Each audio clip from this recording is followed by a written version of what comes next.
Hello friends, welcome back to the channel we are done. This is Vaishali और आज हम बात करेंगे सर्कुलेटरी सिस्टम के सेकंड इंपॉर्टेंट पार्ट यानी कि हार्ट के बारे में। सर्कुलेटरी सिस्टम का जो फर्स्ट इंपॉर्टेंट पार्ट है वो है ब्लड और उसकी डिटेल वीडियो मेरे चैनल पे अवेलेबल है जिसको आप देख सकते हैं आई बटन पे टैप करके, और उसका लिंक भी मैंने डिस्क्रिप्शन बॉक्स में ऐड कर दिया है, तो एक बार जाके ज़रूर देखिए। तो हार्ट के फंक्शन, स्ट्रक्चर और लोकेशन के बारे में बात करने से पहले हम बात करेंगे एक छोटे से टॉपिक ब्लड वेसल के बारे में। हमारी बॉडी में दो टाइप्स की ब्लड वेसल्स प्रेजेंट होती हैं, एक वो जो प्योर ब्लड कैरी करती हैं और एक वो जो इम्प्योर ब्लड कैरी करती हैं। तो वो वेसल्स जो प्योर ब्लड कैरी करती हैं उनको हम बोलते हैं आर्टरीज, और जो सबसे लंबी यानी कि लार्जेस्ट आर्टरी जो हमारी बॉडी में प्रेजेंट होती है वो होती है एओर्टा, AORTA, एओर्टा। और जो सबसे बड़ी वेन हमारी बॉडी में प्रेजेंट है यानी कि सबसे बड़ी वो ब्लड वेसल जो इम्प्योर ब्लड को कैरी कर रही है वो है वेना कावा। अब जब हम बात करते हैं हार्ट की, तो जो फर्स्ट क्वेश्चन हमारे माइंड में स्ट्राइक करता है वो है कि हार्ट का मेन वर्क क्या है। कई लोगों से आपने सुना होगा कि हार्ट हमारे ब्लड को प्योरीफाई करने का वर्क करता है, but this is the most common wrong answer, क्योंकि हमारे ब्लड को प्योरीफाई करने का वर्क लंग्स करते हैं ना कि हार्ट। हार्ट का काम है ब्लड को पंप करना, ना कि वेरिफिकेशन करना।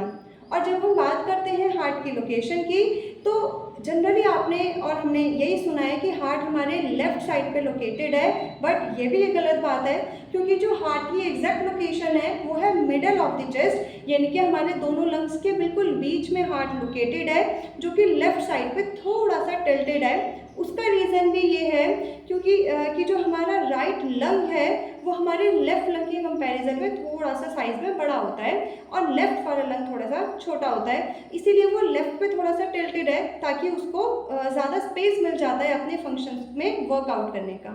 फिर हम बात करते हैं हार्ट के स्ट्रक्चर की। तो फर्स्ट ऑफ ऑल हार्ट एक कम्प्लीटली मस्क्यूलर ऑर्गन है, यानी कि कोई बोन इसमें प्रेजेंट नहीं होती है, और हार्ट में 3 लेयर्स प्रेजेंट होती हैं।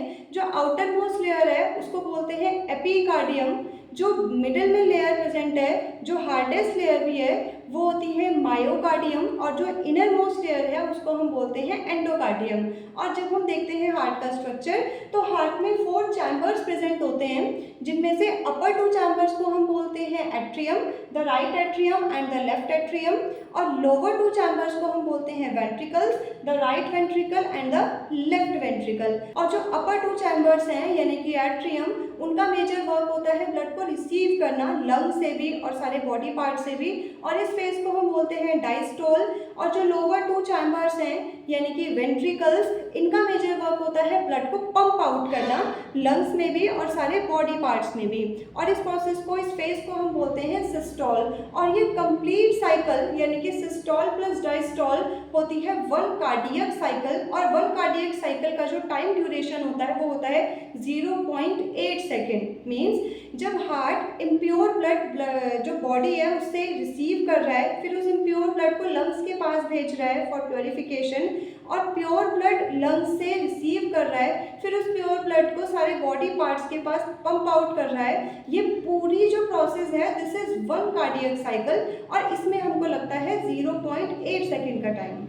जब हम किसी पर्सन की हार्ट बीट सुनते हैं ना, तो हमको एक पेयर ऑफ साउंड सुनाई देती है, जिसमें जो पहली वाली बीट होती है वो होती है डायस्टोलिक बीट, जिसमें अपर 2 चैम्बर्स यानी कि एट्रियम ब्लड को रिसीव करते हैं, और जो सेकेंड वाली बीट होती है वो होती है सिस्टोलिक बीट, जिसमें जो लोअर 2 चैम्बर्स होते हैं यानी कि वेंट्रिकल्स वो ब्लड को पंप आउट करते हैं। और जनरली हम इस बीट को नेम देते हैं धक धक, बट साइंटिफिकली इसको धक धक ना बोल के इसका जो नेम होता है वो होता है लब डब, यानी कि जो पहली वाली बीट है, जो डायस्टोलिक बीट है, वो जो साउंड प्रोड्यूस करती है वो होती है लब, और जो सिस्टोलिक बीट है वो जो साउंड प्रोड्यूस करती है वो होती है डब।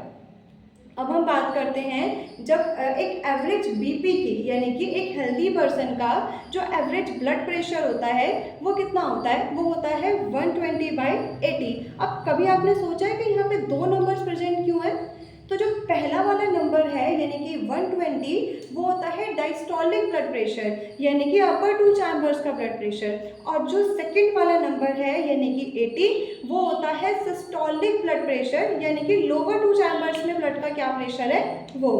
अब आप स्क्रीन पे हार्ट का एक डायग्राम देख पा रहे हैं जिसमें आपको हार्ट के 4 चैम्बर्स दिख रहे हैं, जिसमें से जो 2 चैम्बर्स हैं वो आपको ब्लू कलर से दिख रहे हैं, राइट एट्रियम और राइट वेंट्रिकल, क्योंकि ये इम्प्योर ब्लड को कैरी करते हैं। और जो 2 चैम्बर्स हैं वो आपको रेड कलर से दिख रहे हैं, लेफ्ट एट्रियम और लेफ्ट वेंट्रिकल, क्योंकि ये प्योर ब्लड को कैरी करते हैं। इसके अलावा आपको लार्जेस्ट आर्टरी दिखाई दे रही है ऊपर, एओर्टा, और लार्जेस्ट वेन आप देख पा रहे हैं, उसके 2 पार्ट्स हैं, सुपीरियर वेना कावा और इंफीरियर वेना कावा। तो सुपीरियर वेना कावा जो है वो कुछ मेजर पार्ट से ब्लड को कलेक्ट करती है, लाइक हेड, नेक, चेस्ट एटसेट्रा। और जो इंफीरियर वेना कावा है वो ब्लड कलेक्ट करती है हैंड से, लेग से, एब्डोमेन और पेल्विस के कुछ पार्ट से। आपको इसमें कुछ वॉल्व्स भी दिखाई दे रहे हैं। वॉल्व्स हार्ट में होते क्यों हैं? देखिए 4 चैम्बर्स हैं और चारों चैम्बर्स में ब्लड है। चारों चैम्बर्स का ब्लड आपस में मिक्स ना हो तो उनको सेपरेट करने के लिए, सेपरेशन के लिए उसमें वॉल्व प्रेजेंट होते हैं। तो जो राइट एट्रियम और राइट वेंट्रिकल है इनके बीच में एक वॉल्व प्रेजेंट होता है जो होता है ट्राइकस्पिड वॉल्व। जो लेफ्ट एट्रियम और लेफ्ट वेंट्रिकल है इनके बीच में एक वॉल्व प्रेजेंट होता है जिसको हम बोलते हैं बाइकस्पिड वॉल्व। और एक वॉल्व इसमें आपको और दिख रहा है वो है सेमील्यूनर वॉल्व।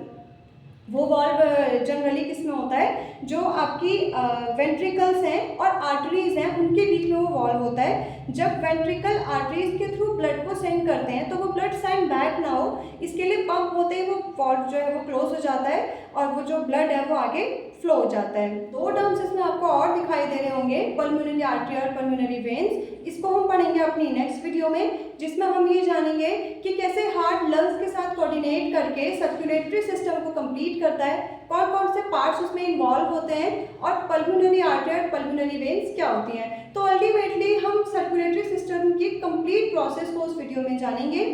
तो होपफुली आपको आज का ये सेशन पसंद आया होगा और कई सारे इन्फॉर्मेटिव पॉइंट्स आपको इस वीडियो से ज़रूर मिले होंगे। तो अगर आपको ये सेशन पसंद आया है तो इसे लाइक ज़रूर कीजिए और नेक्स्ट पार्ट आपसे स्किप ना हो इसके लिए सब्सक्राइब करना ना भूलिए। मिलते हैं अपनी नेक्स्ट वीडियो में, तब तक के लिए बाय बाय।